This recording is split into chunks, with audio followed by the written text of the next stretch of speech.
Hi, I'm Lynette from PanicAttackRecovery.com. Many visiting our site have asked whether there is any link between lack of sleep and anxiety.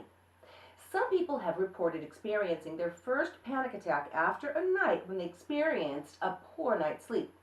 They state that their mind was essentially racing all night. We're not telling you this to suggest it was simply the lack of sleep causing their anxiety and panic attacks. Rather, we think that this information illustrates that sleep can have a very powerful influence on your moods. Consider, for instance, what the Division of Sleep Medicine at Harvard Medical School says in its article, Sleep and Mood. Studies have shown that even partial sleep deprivation has a significant effect on mood. University of Pennsylvania researchers found that subjects who were limited to only 4.5 hours of sleep a night for 1 week reported feeling more stressed, angry, sad, and mentally exhausted. When the subjects resumed normal sleep, they reported a dramatic improvement in mood. These researchers also state that anxiety increases agitation and arousal, which makes it hard to sleep. Stress also affects sleep by making the body aroused, awake, and alert. People who are under constant stress or who have abnormally exaggerated responses to stress tend to have sleep problems. However, there is hope. The Division of Sleep Medicine at Harvard Medical School says that addressing sleep problems can really make a difference. They state even if you do not have underlying sleep problems, taking steps to ensure adequate sleep will lead to improved mood and well-being. We also want to quickly mention some other benefits of sleep. Boosting the immune system, maintaining a healthy weight, helping you work and live more productively and interact more effectively with people, positively influencing your physical and mental health. You might be asking, how can I get a good night's sleep?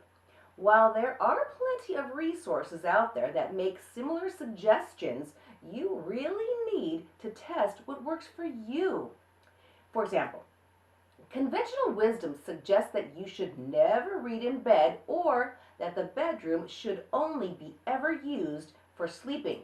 However, some people report that they can actually get to sleep more quickly by reading something before bed. But not just anything. You need to read something relatively boring. You obviously don't want to read a stimulating novel that makes you wonder what will happen at the every turn of every page. As stated earlier, many people having difficulty sleeping find their minds racing over something that happened or about things they are going to do on the next day. You find you can't stop thinking about something, then telling yourself to stop thinking about it is unlikely to work. Instead, you might need to spend 5 to 20 minutes on this challenge, and then you might be able to drop off to sleep much more easily. Let me provide an example. Let's say you are worried about your child and something that happened to her or him in school. You might not realistically be able to solve the entire problem in about 20 minutes. However, you might be able to make some progress on the issue. In other words, obtain a bit of closure. For example, you might set a plan to speak to someone or take some sort of action tomorrow. Perhaps you decide you will make an appointment to speak with your child's teacher. You see, once you obtain some finality by making some progress, you might find it easier to let go and know that you have a plan for tomorrow. Now, you might find it easier to go to sleep. Here are some other tips. Watch out for caffeine. Even 1 cup in the morning can affect some people. Again, you need to test this out yourself. Ensure that your room is quite dark because too much light can be very problematic for sleep.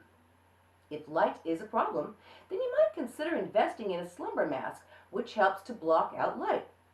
Ensure you don't have too much noise in your room.